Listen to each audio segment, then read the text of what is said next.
So in this video, I'll be talking about how you can write a perfect letter of explanation for your study permit application. In case you don't know, this is actually one of the most important part of your application, because this is where you engage your ability to tell a story.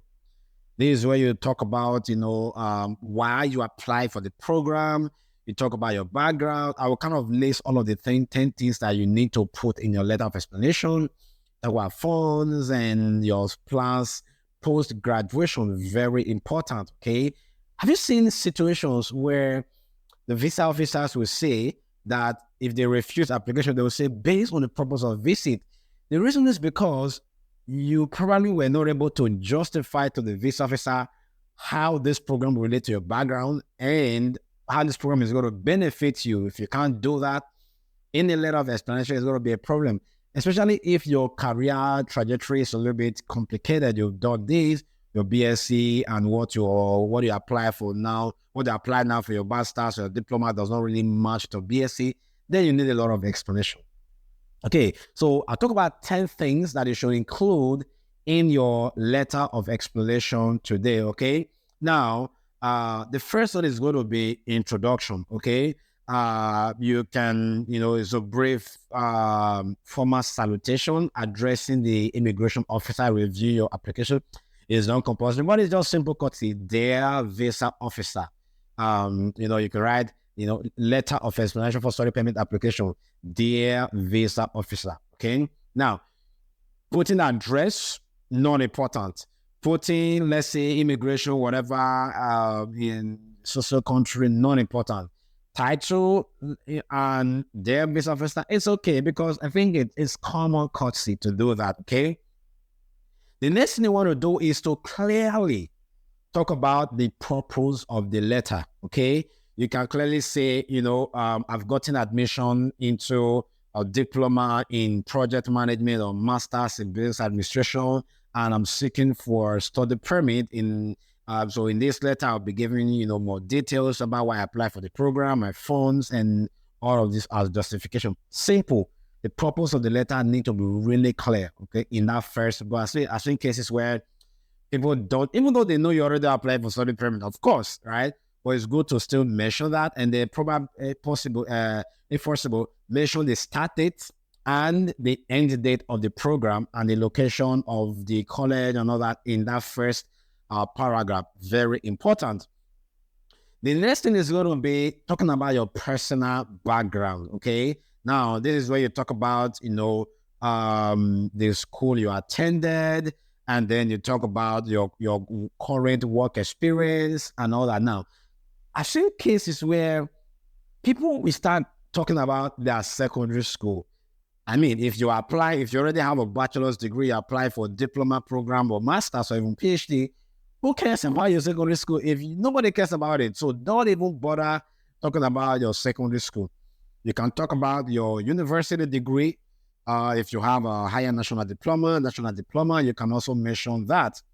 If you apply for a bachelor's degree and you just finished high school, then it's okay to mention your bachelor's degree. You can say, oh, I finished my bachelor's, my high school 1 or 2 or 3 years ago. Now I'm applying for a bachelor's degree, or I'm applying for a diploma program. It's fine to mention your high school in that case. I've seen people making mistake where, let's say you apply for your study permit in 2024, okay? Or maybe for those that want the video in 2025. Now, just focus on the last 5 years of your 5 to 7 years of your career. You don't have to be talking about the work you did 15 years ago. Nobody cares about that, especially when it doesn't relate to the course you applied for. Now, talk about the only recent job, or maybe the one before that, if it's relevant. Okay, if it's not relevant, just forget about it. I have a bachelor's degree in biochemistry, and I completed that in 2019. And ever since then, I've worked as a project manager for about 2 years, and currently I'm working as a assistant manager in the company. Okay, and I'll be working in that company for some time. Okay, Now, the next thing you want to talk about, which is very important in that after that paragraph, just talk about what is the gap. Okay, what is missing? It's not just I want to. That is not enough justification for applying for a new course. You can say, let's say you are now an assistant manager and you want to do masters in business administration or masters in management, something like, since I started my managerial career, that's despite having a few experiences here and there, but I've lacked, there's been challenges in terms of, more technicality and, relating to people with maybe more academic, background and all that. There's something that comes in knowing that as a manager, you have the degree in management or business administration, as the case may be. Those are the gaps. You can say these are the gaps that I've identified in my program or in my current role that necessitates me to apply for this program. That has to be very, very clear. That is the reason why, even though the course you apply for does not relate to what you did in your bachelor's, provided it has a link to your current work experience, is fine. If you just finish your bachelor's and then you apply for master's, of course, you can link why you apply for the master's to your bachelor's. For example, you can say, oh, I just graduated. I have a bachelor's in biochemistry. Now I'm applied for a master's in biochemistry because I want to become an expert in, doing being proficient in research, to enhance more of my critical skills and, ability to write more, because now you write more papers, to have international exposure, to enhance my career. You can also say maybe potentially the career that you kind of intend for. Maybe a lot of people with that career also have a master's degree. I mean, not important, but that's one of the things you can justify if you just graduate from the university. Okay. The other thing you want to talk about, the fourth thing is going to be talk about your study plan. Okay. This is very, very important. Okay. This is now where, I talked about in the last, you've already just introduced the gap. This is where you will now give more details in terms of why did you apply for the program? Okay. What are some of the specific gaps? What do you hope to learn from the program? Okay. There you can also mention these are some of the courses that will be offered in the program. There will be a course, in business management, a course in finance, a course in people management. These courses will give me the necessary skills. So now you have to fill in the gap and say, this course will help me to do it. And maybe usually 3 to 4 courses, they are okay. Or even 2 courses, it's fine. Just make sure you mention something to give the visa officer the impression that, okay, this person actually know exactly what they are doing and they know exactly how this course is going to benefit them. And the other thing you can also do in this point is to talk about how your current role or your current role or your past education prepared you for this. You can say, if you're doing this, you have a bachelor's in, let's say you're currently working as a manager, now you apply for MBA. You can say, in my role as a manager, I've had some kind of experience with people management.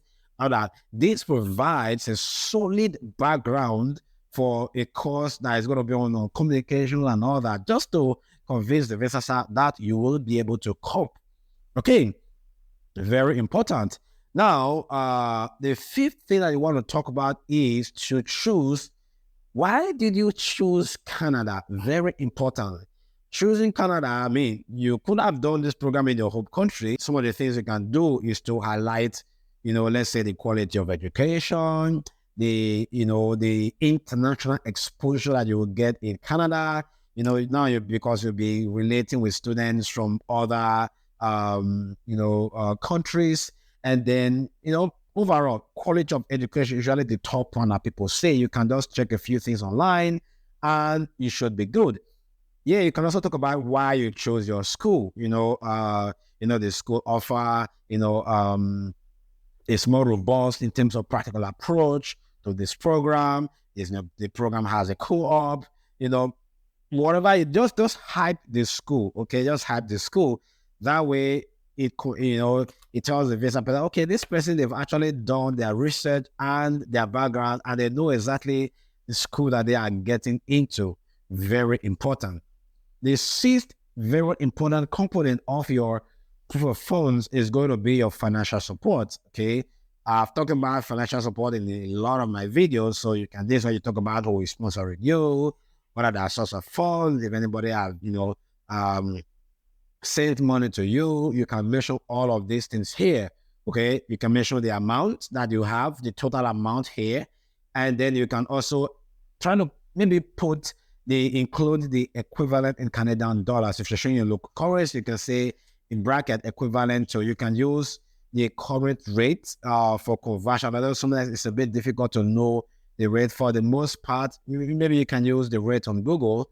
That may be at least very close to what the rate that the IRCC will use. Explain all of these things.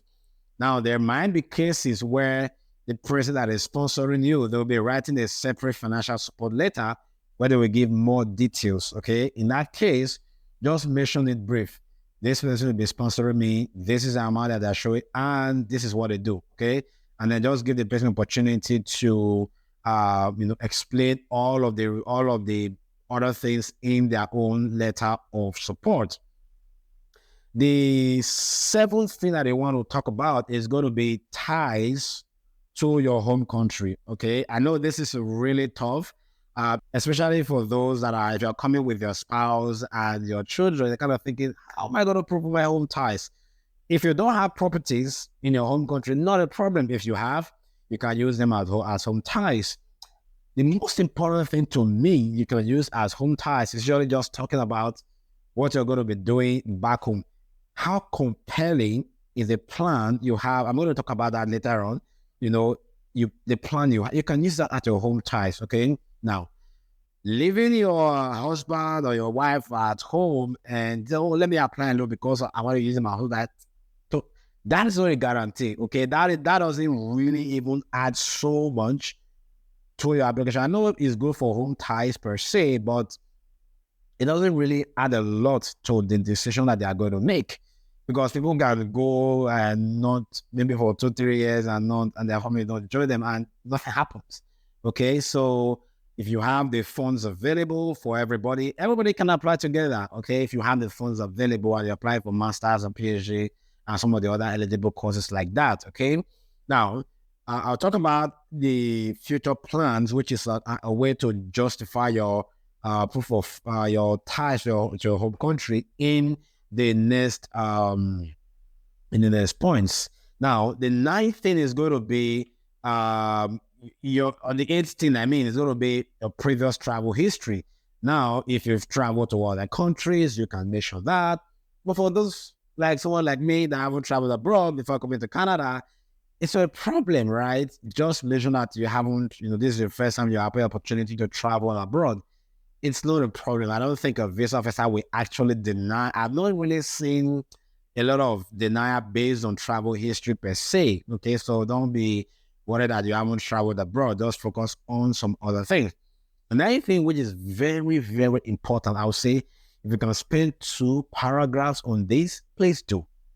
What plans do you have with this program that you apply for when you come back to your home country? It has to be very, very clear to the visa officer. So which means in terms of, let's say you're doing the master's, you can say, when I come back home, I'm going to utilize the knowledge I've learned, to be able to impart or enhance my organization, build more relationship, drive, customers and all, whatever you want to write. Now, this depends on the course you've applied for and kind of the plan you have as it relates to that course. If it's a health program, it has to be maybe enhancing the health sector and, whatever, enhancing or building your community with whatever you've applied for. So just make sure your plan is very, very solid.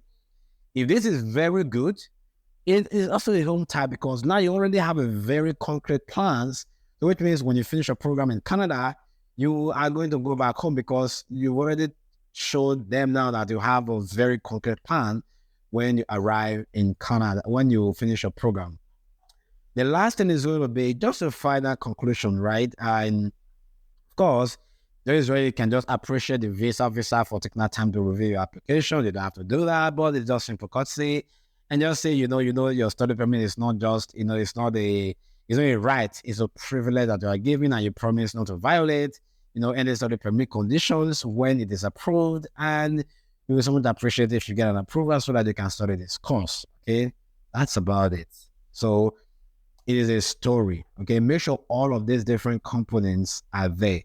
If I were to summarize the three most important part of the letter of explanation, I would say number one, what is the gap in your current career or work or your degree that necessitates you extending or expanding your horizon to apply for a new program? That is the first thing. The second thing is going to be just talking about, it does giving them some insights about funds. And the last part is going to be explaining, when you come back home, the plans after graduation. These three parts, spend a lot of time really convincing them, okay? And make sure it's convincing. Ask yourself, if I were the visa officer and I read this thing, is it going to be convincing to me? Okay, use that lens to approach your letter of explanation and you should be good. That's going to be it for this video. If you have any specific question, put it in the comment section. Okay, just let me know which stage you are in your visa application. If you are now writing your letter of explanation, if there's anything you are finding difficult to explain, just put it in the comment section. I'll try to find one or two insights for you. And then if you want somebody to talk to one-on-one to give you insight or go through your letter of explanation, there's going to be a link in the description. Check out the link, read through it, and then sign up for my mentorship program. I will be glad to offer you one or two advice and support that I can offer in your study permit journey. If you haven't subscribed or liked this video, please do, because I will see you in the next video. Cheers.